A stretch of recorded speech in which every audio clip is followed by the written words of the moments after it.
आज दक्षिण पूर्व एशिया में एक जंगल के बाहरी इलाके में एक बाघ द्वारा हिरण का शिकार करने के दृश्य पर विचार करें। बाघ अपने शिकार को दूर से ही पहचान लेता है। हिरण छुपी हुई छाया से धीरे धीरे पीछा कर रहा था। हवा में तनाव साफ देखा जा सकता है। बाघ की हृदय गति सामान्य से बहुत अधिक है। ये बिल्लियां कुछ पल ऐसे ही जीती हैं, शिकार के लिए। एक बार काफी करीब बाघ कार्य करता है, पत्ते से छलांग लगाता है और हिरण को अपनी उपस्थिति से अवगत कराता है। एक पीछा किया जाता है। बाघ चौंका देने वाले हिरण की ओर बढ़ता है, हर कदम अपने लक्ष्य का अतिक्रमण करता है। इस अवस्था में हिरण उड़ गया है।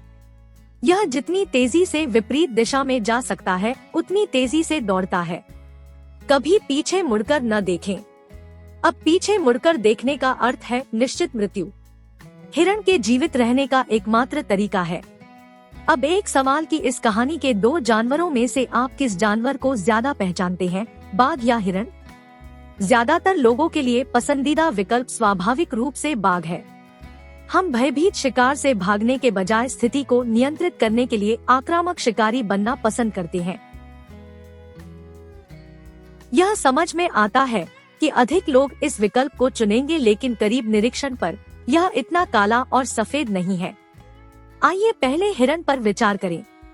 घबराहट के बावजूद हम में से अधिकांश उम्मीद करते हैं कि वास्तव में कभी पता नहीं चलेगा। हिरण प्रदर्शन के स्तर जैसे गति को प्राप्त करने वाला है। यह नहीं पता था कि यह करने में सक्षम था और शायद यह पहुंचने में सक्षम नहीं होगा अगर यह बस यात्रा करता है, इसके सुबह के पेय के लिए झील। हिरण प्रेरणा के शिखर का अनुभव करने वाला है और अपने उच्चतम संभावित प्रदर्शन को हिट करने वाला है। हिरण अपनी जान बचाने के लिए भाग रहा है।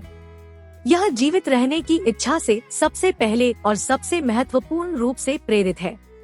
सबसे बड़ी प्राकृतिक प्रेरणाएं हैं। बाघ के बिना हिरण उतना तेज नहीं दौड़ सकता। पशु और मनुष्य अद्भुत करतब करने में सक्षम होते हैं जब उनका जीवन वस्तुतः इस पर निर्भर होता है। स्वाभाविक रूप से यदि आपका लक्ष्य अपने 10 किलोमीटर के समय को 40 मिनट से कम करना है या एक असली बाघ आपके देश के ऊपर खड़े होकर आपका सिर फाड़ने के लिए आपका पीछा कर रहा है, तो यह यथार्थवादी नहीं है यदि आप एक रिपोर्ट खत्म करने के बजाय विलंब कर रहे हैं। बाकी है। हालांकि जैसे बाघ हिरण के लिए प्रेरणा प्रदान करता है, वैसे ही हमें अपनी पूरी क्षमता को उजागर करने के लिए अपने मन में उसी प्रेरणा की तलाश करनी चाहिए। जब आप इस हिरण जैसा कुछ जीवित चाहते हैं, तो एक हिंसक बंगाल टाइगर की कल्पना करें जो आराम करने पर आपको फाड़ने के लिए तैयार है। आपको चलते रहने के लिए हिरण की तरह प्रेरित होना पड़ता है। यह इच्छा को आवश्यकता में बदलने के बारे में है। आप वास्तव में इसे प्राप्त करने की दिशा में आगे बढ़े बिना कुछ हासिल करना चाह सकते हैं।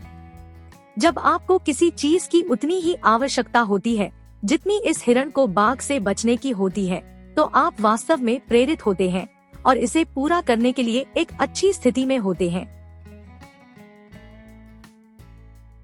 अब बाघ को ही देख लीजिए। आखिर बाघ तो शिकारी होता है। सभी जानवर शिकारी नहीं होते। कुछ विकसित हो गए हैं, इसलिए उन्हें होने की आवश्यकता नहीं है।